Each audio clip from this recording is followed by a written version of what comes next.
Hello everyone, welcome to my channel PKP. आज की class में हम देखेंगे ईवीएस पेडागोजी, जो कि हमारा दिसंबर 2018 में आया हुआ है। ठीक है, इसके पहले हमने दिसंबर 2018 के ईवीएस कंटेंट को डिस्कस कर लिया है। ये हमारा पेडागोजी का पोर्शन है, जिसमें हम 15 क्वेश्चंस डिस्कस करेंगे। तो ये है आपका पहला क्वेश्चन 67 नंबर। सुषमा चाहती है कि उसके छात्रों को पेड़ों के संरक्षण के लिए संवेदनशील बनाया जाए। निम्नलिखित में से कौन सी ऐसा करने की सबसे उपयुक्त रणनीति है? समूह चर्चा, पोस्टर बनाना, बच्चों को एक पौधे को अपनाने और पोषित करने में मदद करना, या क्लास में बहस आयोजित करना।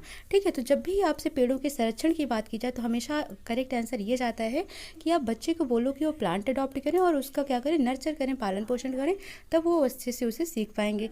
तो ऑप्शन नंबर 3 क्या होगा, इसका करेक्ट आंसर हो जाएगा। नेक्स्ट क्वेश्चन देखते हैं हम। नेक्स्ट क्वेश्चन है हमारा, अभय ने अपने छात्रों से उन बीमारियों पर समूहों में एक सर्वेक्षण करने के लिए कहा जिनसे उनके पड़ोस के लोग पीड़ित थे। पाठ्यपुस्तक में सर्वेक्षण का उल्लेख नहीं किया गया। इस शिक्षण अधिगम की रणनीति के लिए कौन सा विकल्प प्रासंगिक नहीं है, मीन्स रिलेवेंट नहीं है फॉर टीचिंग लर्निंग स्ट्रैटेजी के लिए? तो ऑप्शन क्या क्या है आपके पास? इससे बच्चों को वास्तविक जीवन के साथ सीखने में मदद मिलती है। इससे बच्चों को डेटा हैंडलिंग समझने और एक साथ काम करने में सक्षम बनाया। इससे समुदाय को उन बीमारियों को समझने में मदद मिली जिनसे वे पीड़ित थे। ठीक है, तो करेक्ट आंसर क्या हो जाएगा इसका? Option number 3, it help the community to understand the disease that they suffered from. ठीक है, इससे समुदाय को उन बीमारियों को समझने में मदद मिली जिनसे वे पीड़ित थे। नेक्स्ट क्वेश्चन है हमारा, आपातकालीन परिस्थितियों के बारे में बात करने के लिए प्रिया ने बच्चों के अनुभव पूछे जब उन्हें कभी आपात की स्थिति का सामना करना पड़ा। तो बच्चों ने आग, बिजली के झटके और सड़क दुर्घटनाओं के साथ अपने अनुभव सुनाए। उन्होंने प्रश्न पूछे, उनकी मौजूदा समझ का आकलन किया और समाचार पत्रों से सड़क सुरक्षा विज्ञापनों जैसे संसाधनों का उपयोग करके सुरक्षा पहलुओं पर चर्चा की, और क्रमशः आग और बिजली के झटके पर सुरक्षा दिशा निर्देशों पर चर्चा के लिए LPG और इलेक्ट्रिक बिल का इस्तेमाल किया। तो आप क्या देख रहे हो कि यहाँ पर उन्होंने हर एक चीज़ दिखा दिखा कर समझाई है चीज़ों को। तो प्रिया द्वारा अपनाया गया सबसे उपयुक्त दृष्टिकोण कौन सा रहा है? ठीक है, तो उन्होंने क्या अप्रोच अपनाया था? इंक्वायरी, दैट मीन्स अन्वेषण दृष्टिकोण रहा है। किसके द्वारा? प्रिया के द्वारा। ठीक है, तो करेक्ट आंसर क्या हो जाएगा? Option number 2 is the right answer. Next question देखते हैं, समुदाय एक महत्वपूर्ण शिक्षण और अधिगम संसाधन है क्योंकि? ठीक है, बुजुर्ग लोग बुद्धिमान हैं, उनके पास समय है, यह वास्तविक परिस्थिति में सीखने का अवसर देता है। कोई भी समुदाय में उपलब्ध समस्त ज्ञान को बिना आलोचना के स्वीकार कर सकता है, यह सस्ता और सुलभ है। तो करेक्ट आंसर क्या हो जाएगा इसका?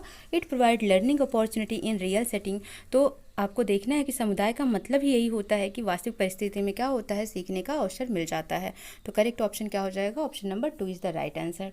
नेक्स्ट क्वेश्चन देखते हैं, ईवीएस शिक्षण अधिगम में क्लास में प्राप्त अधिगम को विद्यालय के बाहर के जीवन से जोड़ने और इसे समृद्ध करने का तात्पर्य है। तो जब भी क्लास के बाहर से रिलेटेड बात की जाती है तो इसका मतलब होता है पाठ्यचर्या से बाहर जाना, गोइंग बियॉन्ड करिकुलम। तो ऑप्शन नंबर 3 क्या हो जाएगा इसका? राइट आंसर हो जाएगा। ठीक है, नेक्स्ट क्वेश्चन है, क्लास 3 के छात्रों को रमा ने सिखाया कि पिता, माँ और उनके बच्चे एक एकल परिवार का गठन करते हैं। यदि दादी, दादा एवं अन्य रिश्तेदार साथ रहते हैं तो यह एक विस्तारित परिवार है। आप इस बारे में क्या सोचते हैं? रमा अपने छात्रों के प्रति असंवेदनशील है। शिक्षण अधिगम दृष्टिकोण समावेशी नहीं है।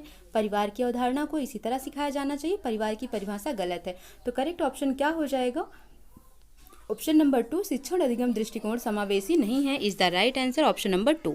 ओके, समझ आ गया होगा आपको। नेक्स्ट क्वेश्चन देखते हैं, निम्नलिखित में से कौन सी ईवीएस क्लास में गतिविधि है या गतिविधियां हैं? चित्र पढ़ना, पिक्चर रीडिंग, फील्ड विजिट, ठीक है, फील्ड भ्रमण, use of black board, Shyam पट्टी का उपयोग, या ऑल ऑफ द अबव उपयुक्त सभी। तो ये सारे इसके क्या हैं? करेक्ट ऑप्शन है। Option number 4 is the right answer. उपयुक्त सभी इसके आंसर हो जाएंगे। ठीक है, नेक्स्ट क्वेश्चन देखिए, पर्यावरण अध्ययन पाठ्यक्रम बच्चों की समग्र शिक्षा का कारण बन सकता है यदि वे एकीकृत हैं, समावेशी हैं, विषयगत हैं, उपयुक्त सभी। तो इसका भी आंसर क्या हो जाएगा? All of the. Next question है हमारा, ईवीएस पाठ्यपुस्तक में सपेरा एक अध्याय है। इसका उद्देश्य बच्चों को जागरूक करना और संवेदनशील बनाना है।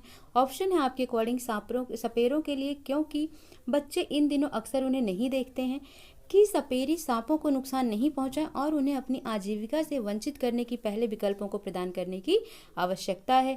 तो इसका उद्देश्य बच्चों को जागरूक करना और संवेदनशील बनाना है कि ये, ठीक है, सपेरे सांपों को नुकसान नहीं पहुंचाएं। तो करेक्ट ऑप्शन क्या हो जाएगा इसका? Option number 2 is the right answer for 75। ठीक है, नेक्स्ट क्वेश्चन देखिए। नेक्स्ट क्वेश्चन है आपका 76, विद्यालय में मिड डे मील के समय के लिए कौन सा सबसे प्रासंगिक है। ठीक है, तो आप यहाँ पर देखो, यह ईवीएस शिक्षण अधिगम के लिए एक अच्छा शिक्षण अधिगम का अवसर है, करेक्ट है। यह उन बच्चों के लिए जो विद्यालय खाली पेट आते हैं, यह शिक्षण अधिगम के बहुत ही मूल्यवान समय को बर्बाद करता है, गलत है ये। ठीक है, तो अधिगम, शिक्षण अधिगम के साथ इसका कोई लेना देना नहीं। तो इसका करेक्ट ऑप्शन क्या हो जाएगा, ऑप्शन नंबर 1 इसका राइट आंसर हो जाएगा कि यह क्या करता है, ईवीएस शिक्षण अधिगम के लिए एक अच्छा शिक्षण अधिगम का अवसर है। ऑप्शन नंबर 1 इसका राइट आंसर हो जाएगा। नेक्स्ट क्वेश्चन देखिए, पर्यावरण अध्ययन के संदर्भ में बोझ के बिना सीखना क्या बताता है। ठीक है, तो जब भी बोझ के बिना बात करता है, लर्निंग विदाउट बर्डन की बात करें तो ईवीएस में ऐसे बहुत कहा जाता है। ठीक है, तो इसमें क्या है, याद रखना है, अबोध का भार कम करने की आवश्यकता है। ठीक है, load of incomprehension needs to be reduced. ठीक है, तो करेक्ट ऑप्शन क्या हो जाएगा इसका, ऑप्शन नंबर 2, क्योंकि पाठ्यपुस्तक में अध्यायों की संख्या हम कर नहीं सकते हैं, आधा नहीं करने की जरूरत है, स्कूल बैग का कम वजन, ये भी नहीं। क्या ऑप्शन हो जाएगा, load of incomprehension needs to be reduced, अबोध का भार कम करने की जरूरत है, ये इसका क्या हो जाएगा, राइट आंसर हो जाएगा। नेक्स्ट क्वेश्चन देखिए, 78 है आपका, ईवीएस कक्षा में समूह में सीखने का क्या उद्देश्य है। ठीक है, जो ये ग्रुप में सीखते हैं, ग्रुप लर्निंग सब इन ईवीएस क्लासरूम, क्या है ये, पर्पज क्या है इसका, तो याद रखना है, इसके लिए सहयोग के मूल्यों को लागू करने और एक साथ काम करने के लिए प्रत्येक बच्चे को सक्रिय रूप से भाग लेने और सीखने में सक्षम बनाना, यानी कि ऑप्शन नंबर 2 इसका करेक्ट आंसर हो जाएगा।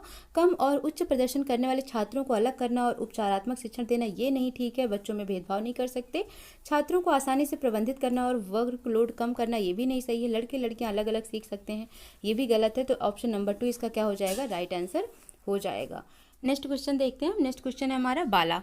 बाला का पूरा रूप क्या है, यानी कि फुल फॉर्म क्या है बाला का। ठीक है, तो बाला का मतलब आप ब्रेल से मत समझिएगा कि ईवीएस में आप ब्रेल लिपि समझते हो। तो यहाँ पर हम क्या पढ़ रहे हैं, पेडागोजी पढ़ रहे हैं, तो रिलेटेड होगा ये किससे, पेडागोजिकल कॉन्सेप्ट से। ठीक है, तो यहाँ पर लर्निंग है, तो आप क्या देखोगे, बिल्डिंग एज लर्निंग एड। ठीक है, यानी कि अधिगम सहायक के रूप में बिल्डिंग। ऑप्शन नंबर 2 क्या होगा, बाला का फुल फॉर्म, करेक्ट आंसर हो जाएगा। नेक्स्ट क्वेश्चन देखिए, 80 नंबर क्वेश्चन है आपका, वैकल्पिक ढांचे का क्या अर्थ है। अल्टरनेटिव फ्रेमवर्क्स की बात की जाती है, तो इसका मीनिंग पूछा जा रहा है, what is the meaning of alternative framework. तो सबसे पहला ऑप्शन अगर आप देखते हो तो विचार जो अवधारणाओं के औपचारिक रूप से स्वीकृत स्पष्टीकरण से अलग है। ठीक है, तो आपका करेक्ट आंसर यही हो जाएगा। मीन्स क्या, ideas that differ from the formally accepted explanation of the concept. ठीक है, तो ऑप्शन नंबर 1 हो जाएगा, वैकल्पिक ढांचे का राइट आंसर हो जाएगा। नेक्स्ट क्वेश्चन देखते हैं, क्वेश्चन नंबर 81 है आपका, महिलाएं पुरुषों की तुलना में कमज़ोर हैं, यह क्या है। ठीक है, बहुत लोग कहते हैं womens are weaker than man, it is क्या ये साइंटिफिक फैक्ट है, या ये स्टीरियोटाइप है, या सुपरस्टिशंस है, या मिथ है। ठीक है, मीन्स वैज्ञानिक तथ्य, रूढ़िबद्ध धारणा, या अंधविश्वास, या मिथक। तो ठीक है, ये क्या है, एक तरीके का मिथ है, मिथक है। ठीक है, महिलाएं पुरुषों की तुलना में कमज़ोर नहीं है, या क्या है, केवल और केवल एक मिथक है। तो ऑप्शन नंबर 4 क्या हो जाएगा, आपका राइट आंसर हो जाएगा। ठीक है, इस तरीके से आपका ये पूरा कंप्लीट हो जाता है पेडागोजी पोर्शंस।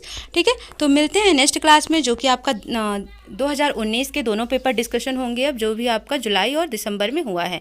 ठीक है, तो देखते रहिए और चैनल को शेयर कर दीजिए, लाइक शेयर एंड सब्सक्राइब जरूर कर दीजिएगा। Thank you so much.